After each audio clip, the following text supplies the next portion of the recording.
सभापति जी, मैं आपका बहुत बहुत धन्यवाद प्रेषित करता हूं कि आपने मुझे एक बहुत महत्वपूर्ण विषय पे बोलने का अवसर दिया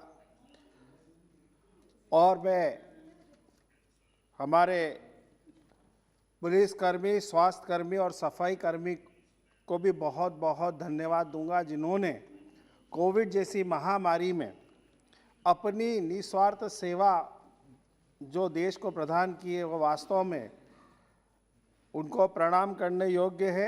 मैं देश के यशस्वी प्रधानमंत्री जी को भी बहुत बहुत धन्यवाद और आभार के उनके नेतृत्व के उनके कुशल नेतृत्व के कारण आज हम कोविड महामारी से हमारे देश को बचा पाए। पर वास्तव में इतने गंभीर विषय पे माननीय सभापति जी, जब विपक्ष ने मांग रखी कि कोविड पे बहस कराई जाए और पिछला सत्र उनने चलने नहीं दिया, लेकिन यह बड़े शर्म की बात है कि जब आपने समय दिया बहस करने के लिए सदन में, तो आज पूरा विपक्ष गायब है। लेकिन मैं आपका बहुत बहुत धन्यवाद दूंगा सभापति जी कि आपने ये विषय रखने के लिए समय दिया। वास्तव में माननीय प्रधानमंत्री जी के कुशल नेतृत्व से ही जब कोविड आया और हमारे छात्र छात्राएं, हमारे लोग विदेशों में फंसे हुए थे, तो माननीय प्रधानमंत्री जी ने उनको सकुशल इस देश में लेके आए। उन्होंने मजदूरों को सकुशल घर पहुंचाने का जो काम किया, आज वास्तव में विश्व में एक आश्चर्य बना हुआ है कि 130 करोड़ की आबादी वाले देश में 80 करोड़ लोगों को मुफ्त राशन देने का जो कार्य हुआ है, ये वास्तव में एक बहुत ही आश्चर्यजनक घटना है। विश्व अचंभित है और ये पूरे विश्व में कहीं भी नहीं हुआ जो हमारे देश में गरीब लोगों के लिए मुफ्त राशन की व्यवस्था की गई। आज वैक्सीनेशन की बात हो रही है।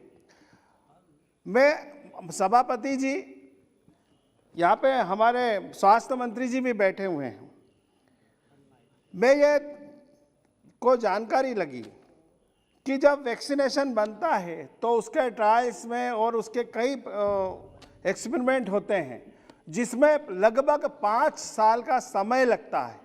लेकिन वास्तव में मोदी जी के नेतृत्व में हमारे वैज्ञानिकों ने एक चमत्कार कर कहा और 9 महीने के अंदर वैक्सीनेशन को बना के और देश दुनिया को हमने दिया।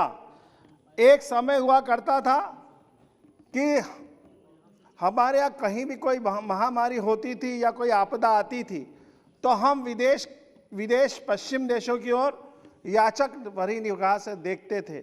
लेकिन आज मोदी जी के नेतृत्व में पहली बार हमने विश्व को मुफ्त वैक्सीन देने का काम किया है। मैं मोदी जी को बहुत बहुत धन्यवाद और आभार करता हूं। लेकिन एक विषय जरूर बोलूंगा आज यहाँ कि जो लोग कहते थे ये मोदी वैक्सीन है, इसको लगाने से मर जाओगे, नपुंसक हो जाओगे, और लोगों को गुमराह करने का जिन्होंने काम किया, लेकिन जब उनकी बारी आई वैक्सीनेशन की तो वो जाके चुपचाप वैक्सीनेशन खुद ने लगा लिया। यहाँ पे सदन में लोगों ने बोला था कि मैं मर जाऊंगा लेकिन सदन नहीं वैक्सीन नहीं लगाऊंगा, लेकिन सबसे पहले उन्होंने ही वैक्सीन लगाने का काम किया। वास्तव में माननीय सभापति जी, पहली बार ये देखने में भी आया कि जब राष्ट्रपति जी और प्रधानमंत्री जी कहीं रेल से कहीं जाते हैं तो उनको पूरा प्रोटोकॉल मिलता है। ऐसा ही प्रोटोकॉल हमारे देश के प्रधानमंत्री ने ऑक्सीजन टैंकरों को पहुंचाने के लिए 2-2 इंजन लगाए, पूरा प्रोटोकॉल दिया ताकि जल्दी से जल्दी वो ऑक्सीजन सिलेंडर जी वहाँ पे पहुँचे, लोगों को मदद मिले। हवाई जहाज से जहाँ से वो ऑक्सीजन की व्यवस्था कर सकते थे, उन्होंने इतने बड़े देश में ऑक्सीजन की व्यवस्था करी।